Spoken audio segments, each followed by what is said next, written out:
Table of Contents. Foreword. Chapter 1, Development Basics. Chapter 2, Expected Milestones for your child's age. Chapter 3, Gross Motor Skills. Chapter 4, Fine Motor Skills. Chapter 5, Cognitive Skills. Chapter 6, Speech. Chapter 7, Social Skills. Chapter 8, Developmental Delays. Wrapping up.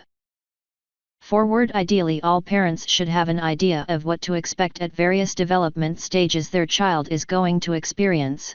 Armed with this knowledge, the parent will be better prepared to ensure this development is experiences with the least possible problems as possible. Get all the info you need here. Development Dilemma. A look at childhood development stages. Chapter 1, Development Basics. Synopsis. Through the knowledge gained on child development, the parent will be able to help the child when things are not going as it should be, or it will allow the parent to pull back if they are expecting too much from the child at any given stage. The basics information on the activities and achievements will usually be quite well documented for the parent to make easy reference should they need information. There is also information on how to direct the child to ensure the proper development targets are reached successfully and effectively. Most of the information available on the development basics of a child would be focused on the following aspects. There would usually be an approximate timetable on the prenatal development that would be the ideal benchmark to measure against. There would also be information on the normal stages of child development, which would ideally be broken into stage of about 5 years each, starting from birth. There is also information available on the general development sequence to be experienced from the toddler stage through to the preschool stage. These stages would also cover information on various levels of the intellectual, language, social interaction, physical, and any other development that would be deemed important by the parent. This is especially useful for the parent who is concerned about ensuring the child's growth rate is according to the norm and does not want to be pressured into forcing the child to grow in areas where there is no need for such pressure. Chapter 2, Expected Milestones for your child's age. Synopsis. The Development Milestone Guide is a chart or a format that ideally depicts the child's skills within a very specific timeline. These specifics are usually calculated based on the average growth rate mentally and physically by census taken from similar age groups around the globe. The norm, however, the parent should also be aware that these guidelines on the expected milestones are just that, guidelines, and there is really no need to panic should the child in question be a little late in a particular area of development. It is possible that some children will develop at their own pace, thus there is no real need for the parent to be over-anxious over the matter. However, if the development is significantly later than expected, a doctor's advice should be sought. The following is a very general guide of the expected milestone of what the child's development should be. A few months after birth, the newborn will be expected to be able to respond to physical and visual stimulation. The bond with the prime caregiver will be established and evident in small ways such as a smile or the clutching with its fingers. The baby will also usually be able to cry according to its needs and will respond to any high-pitched sound easily. Following this period of growth, the now 4-month-old baby will be able to grasp at object and squeal with pleasure while also being able to react to familiar voices and routines. There will also be evidence of the baby taking a keener interest in its surroundings and sounds. At 6 months, most babies will be able to lift their head and move shoulders. They will also be able to better decipher things and its required responses.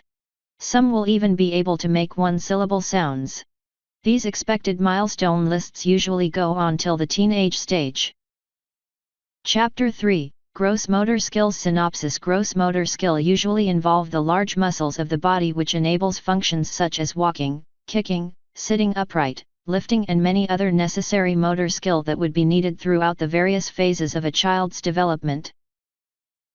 The larger muscles, the gross motor skills of a child would very much depend on the muscle tone and strength, where any sign of low muscle tone would be characterized as a severe possibility of the presence of a disabling condition such as Down syndrome, genetic or muscular disorder or central nervous system disorders.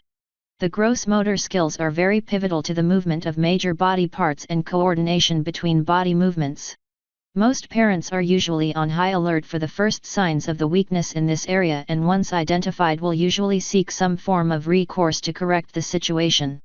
The need to correct the situation stem from the parent's concern about the weakness of the gross motor skill that can and will eventually affect the child's education and general progress as a normal developing child.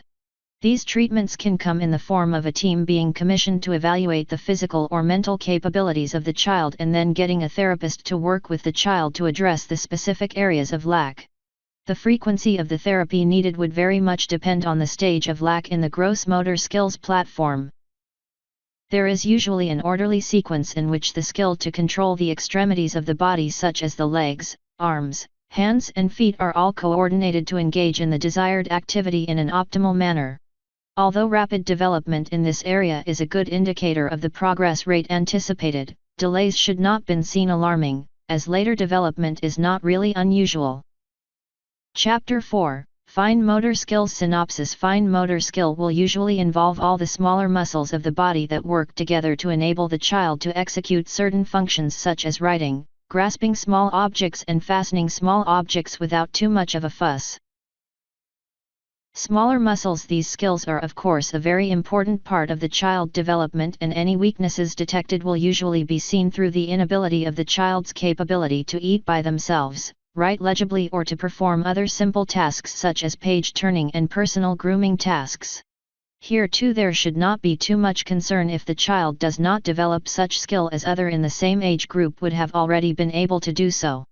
There would only be a need to consult a medical professional if the progress to this level takes an unusually longer time frame than the norm.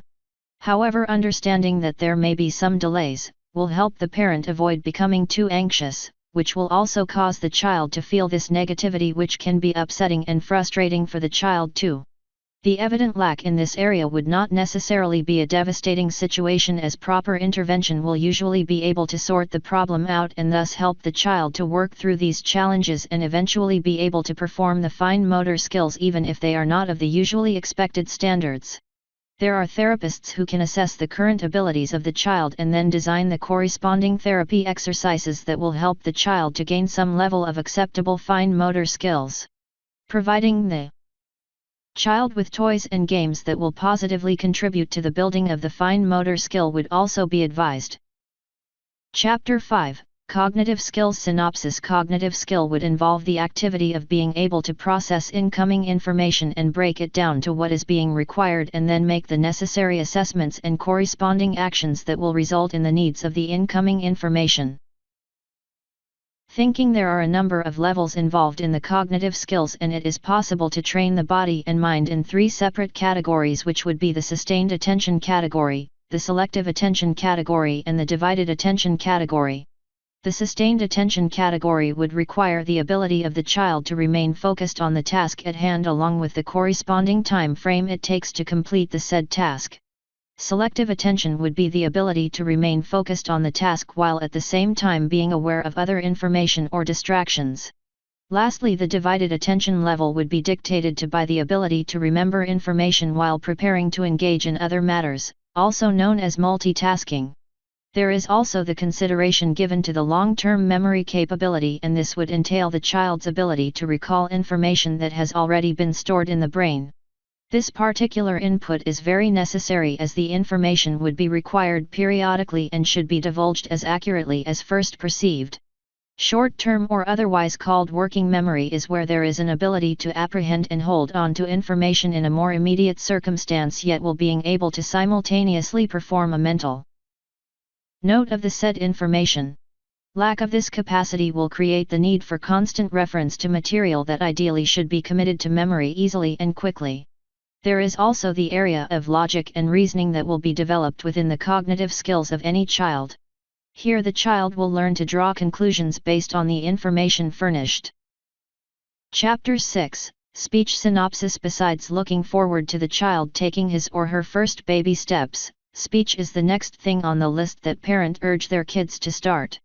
Babies are encouraged to speak as early as possible, and when this does not happen, some parents tend to go into panic mode. This of course is not helpful for the child and neither will be benefits the parent. Talking. Therefore, it would be very helpful if the parent is aware of what is considered normal and what is not when it comes to the child's ability to speak. Periodic checks with the doctor should also incorporate the question about the child's speech capabilities, as this will help to better determine the speech condition of the child without being overly anxious. Around the age of about 10 to 12 months, the parent should observe the child's ability to try and verbally communicate through various cooing and babbling noises. This would be considered quite normal, and if this is not the case, medical opinions should be sought.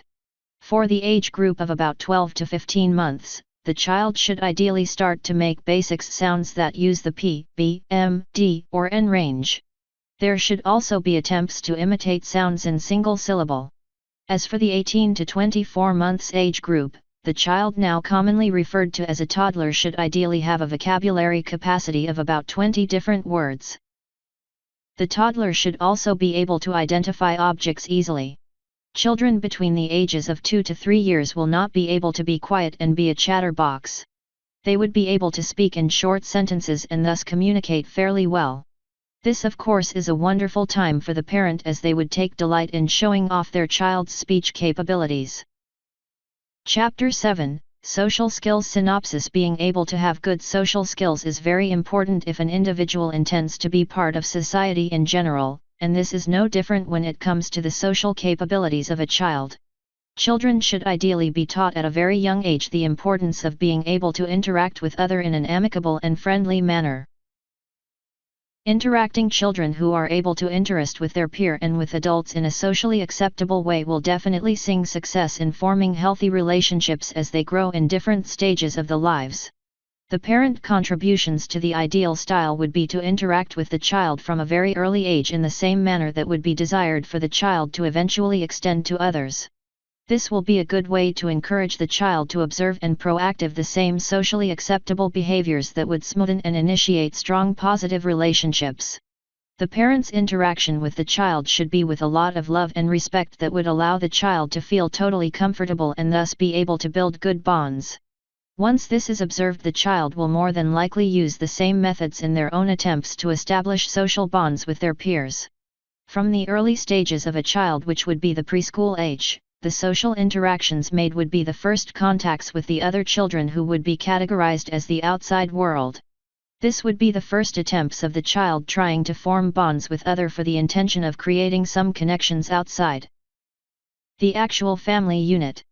Thus, teaching the child by way of good examples on how to be friendly and cooperative will help the child eventually successfully make their own connections with other children. Chapter 8, Developmental Delays Synopsis. All parents desire for their children to grow up healthy and wholesome, but sometimes due to unforeseen circumstances such ideal growth may not be forthcoming as expected. This is usually identified through delayed growth in certain areas that will act as alarm bells for the parents. The factors: when there is evidence of developmental delays in the growth process of the child, steps should be taken immediately to explore options that may help to reverse such negativity and instead put the child back on the right growth pattern. However, in doing so, parents should also be aware that it may not always be possible to rectify these delays, which inadvertently affect the ideal growth of the child. When this becomes evident, then the next course of action would be to learn to cope as best as possible, both for the sake of the child and for the harmony of the entire family unit. Some of the areas that are usually significantly observed for its delayed growth are language and speech, vision, movements constituting motor skills, social and emotional skills, and thinking skills, which would be recognized under the cognitive skills platform. Sometimes there are delays in one of these areas, and sometimes the delays are evident if a few, and this could be due to a variety of different factors, such as a genetic defect, which could be in the form of Down syndrome, fetal alcohol syndrome, which is usually caused by the mother drinking alcohol during the pregnancy, Fragile X syndrome, which is usually an inherited type of cognitive impairment, or several other medical problems that might develop soon after birth. Wrapping up, sometimes everything may seem just slightly off the normal growth of a child, and this will usually cause parents to not be overly concerned, as they don't really see any of the problems as being permanent. However, medical advice should be sought just to make sure the situation does not become worse.